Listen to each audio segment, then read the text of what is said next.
So here's the scenario. You've arrived at the airport, you've picked up your car, and you've literally dumped your luggage in the back.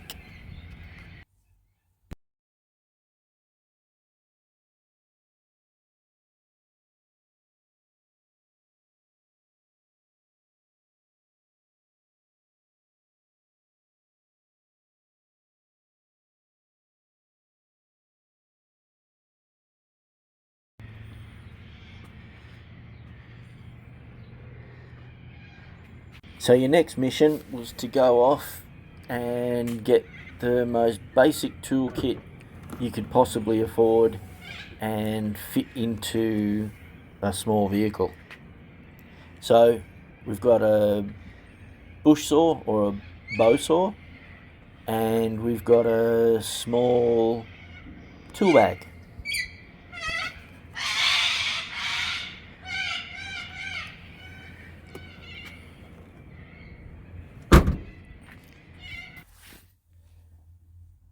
This is the basic tool bag that I use to pull apart these two pallets. Also, you'll have seen before I added a bow saw or a bush saw, and I also bought but didn't use a roll of duct tape or gaff tape. So, yeah, that's the kit that I've got at the moment. The tool bag I just priced recently. They're available for about $40, and the bush saw was 25, and the roll of duct tape you can get, from $5 to $20 depending on the quality. So that's up to you. So that's the basic kit that I used. So these budget tool bags are available at a variety of stores. There can be art and craft ones, household, maintenance type bags. There's also this one that is more suited to mechanical. So this is the one that I got, and be a little bit selective and see what's inside them. But I do recommend that at the most basic that you get something that may have a set of open-ended and ring spanners, a shifting spanner or adjustable spanner. Make sure that you have at least one flathead screwdriver and one Phillips head screwdriver. Also a set of pliers and a hammer in this case. So you can see these basics sort of came with this particular kit. So remember, in this scenario, we've basically landed, we've picked up a car, we've thrown our luggage in the vehicle, and we're just trying to put a basic toolkit together. So this is a lightweight toolkit. It's by no means going to build your house or rebuild your car, but it's great for small mechanical repairs, things like tightening battery terminals or battery clamps. Around the home, you can, adjust your door handles and that sort of thing. Camping as well, just use the hammer and bash in your tent pegs, that sort of thing. So try and keep this kit handy, and it can be quite useful. So that's a good start for a set of tools. In this kit, I'll just work left to right, top to bottom. You can see there's a small hammer. It's only a lightweight one. It's just for reference and scale. It's like 230 grams. It's pretty tiny, but it managed to pull apart these pallets that we're going to work on today. So it got the job done. There's a set of pliers there. They've also got wire cutters in the pliers, so those are handy as well to have for gripping things, clamping things, and even trimming off your cable ties, so you don't need to get a heavy duty set of scissors just to cut your cable ties. There's a lightweight box cutter. It's handy. It's not great, but it's handy for example, you've just landed and you want to make a set of sunshades or shades for the night. to stop people seeing in. You can get free boxes, cut them up, set them to your windows, and there's your first night covered. So the box cutter's handy. This tape measure is actually a ring in. I lost the original tape that came with the kit because I was just using it so often at one point, and I left it in the bush or dropped it in the bush somewhere. So yeah, I had to replace it. So the tape measure still came with it in this particular kit. So the next, working down the list, is a set of Allen keys there. There's two sets. There's the Imperial set and the metric set. Allen keys are always handy to have as well, so it was great that that came with this kit as an added extra. So there's two screwdrivers there, just basic flathead and Phillips head. They're handy for doing things around the home, as well as fixing or tightening hose clamps on your car, for example. So next we have a set of open-ended and ring spanners. It's a set of 5. It's a metric set, so it's handy for common Japanese cars like the RAV4 I have. So you can, adjust things, I'll be removing the seats with the 12 mil, and if you've got anything bigger or smaller than the 8 mil, then the shifting spanner there to the right can get those as well. Anything bigger or smaller, you're probably going to need better tools that can give you a little bit more torque and maybe not break so much. So yeah, so these are good for lightweight repairs and adjustments. Next down there we have a box of precision screwdrivers set. It's Phillips head and flat head. It also has a set of tweezers in there, so those are a little bit handy to have as well. I use these for my glasses. Previously, when I was really active, I was forever needing to tighten up the screws in my glasses. But also these days, with some electronic equipment, you'll need precision screwdriver sets to access battery sections, simply because they try and make it so it's childproof, so they don't just fall out. You've got to actively try and get in there, so you'll need precision screw sets for that. So yeah, so that's handy, especially if you're using and I found using a laptop, taking in and out of bags, traveling, moving, all that sort of stuff. Screws tend to fall out. I've lost a couple just from my laptop, and I just adjusted, tightened up a set just the other day. So yeah, these are handy to have as well. Finally on the list is this hexagonal head multi-screwdriver set there. The set on the left is a flat head and Phillips head set. They range from small gauge to thicker gauge, so that can cater for most items. The little set on the right is those odd screw sets that you see that are square heads or have a star head that they need. So that little set there can cater for all the odd kinds of screws that you may need to get access to either adjust or to tighten. So it's a handy little set to have.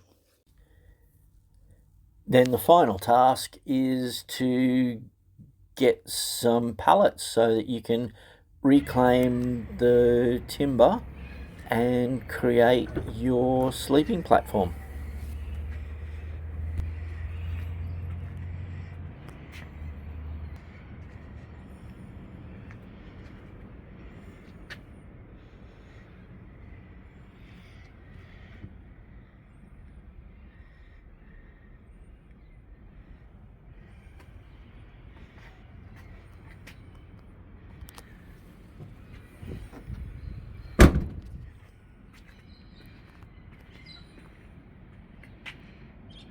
let's deconstruct this pallet. So you'll have to forgive me, I'm old, so I'm using these sawhorses so that I don't have to bend over so much. Normally you would just do this on the ground. So yeah, that's my only exception to this low budget deconstruction. So you can see I had to basically cut some bits of wood out just to free up and get access to all the timber, and then we use the handy dandy little lightweight hammer. Now of course I've got a better toolkit, half a shed full of good tools, you know, wrecking bars, pry bars, crowbars, sledgehammers, demolition hammers, stuff like that you can really knock this stuff over really quickly. Yeah, but you know, those good tools cost lots, and you know, buying a $60 demolition sledgehammer to pull apart a free pallet didn't really seem to fit, so we'll stick with the basics. So you can see me going caveman there, using a bit of broken pallet that I messed up to help pry in the little hammer. So these are the timbers that I recovered. 5 slats, a few broken pieces there off to the right, and some larger supports.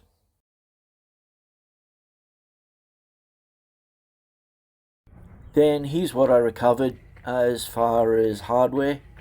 On the left, I mentioned that I used the 8mm ring spanner to remove some bolts. These bolts are actually really nice screws, hexi screws. I think they're nickel screws and stainless steel washers, so they're quite expensive. The rest is just recovered nails. I can get away with using that pile there in the middle, and the ones off to the right, there's like about 10 nails that are just bent, you can't really use again, broken or unusable. This is the second pallet that I deconstructed. It was a little bit better quality timber, so it was a little bit easier to remove nails, and yeah, I just used these for the final footing part of the platform. The platform is in 2 sections. That's only really because of the length of the timbers that I recovered. So yeah, saving the cuts and all that sort of thing, I just used the lengths that I was sort of stuck with. You could make more cuts and make more smaller sections and segments, but then it gets a little bit fiddly and harder to move so many pieces around.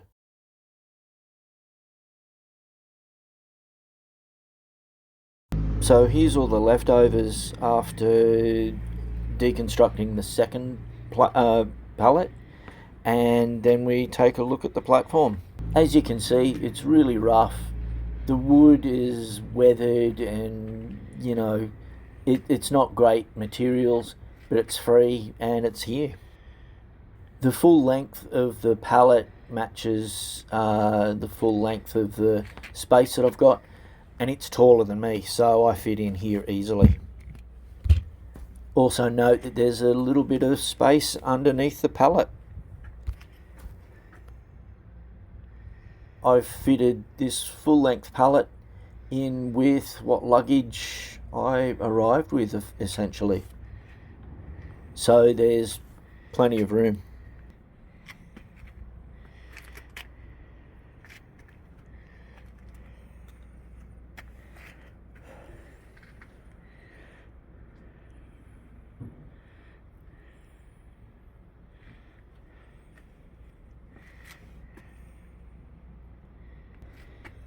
Here's just a series of still shots of the deconstruction. You'll note that there's a little bit of room for some storage underneath the foot area of the pallet. And here's where I'm just starting to make up the bed. I've just put down a cheap picnic blanket, put down a insulation pad that I've had since the mid 80s, so it's sort of been around a bit. And this inflatable insulation pad is just a cheap, nasty Aldi one, but it's quite comfortable and inflates quite well.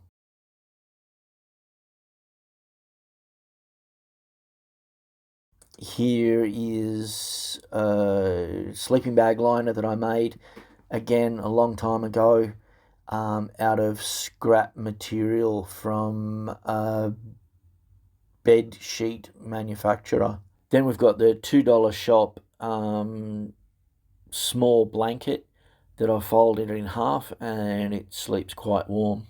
Here's where I've lifted up the mattress and the bedding to show the understorage area. There's a little bit more room in there, but you can get an idea of the space you can use underneath the platform. Now here it all is packed up and stacked. It fits in quite easily, and you can see there's even leftover room when you've folded the seats back up. And you could easily fit a small esky in there, a small cooler, some more bags of stuff that you slowly start to accumulate.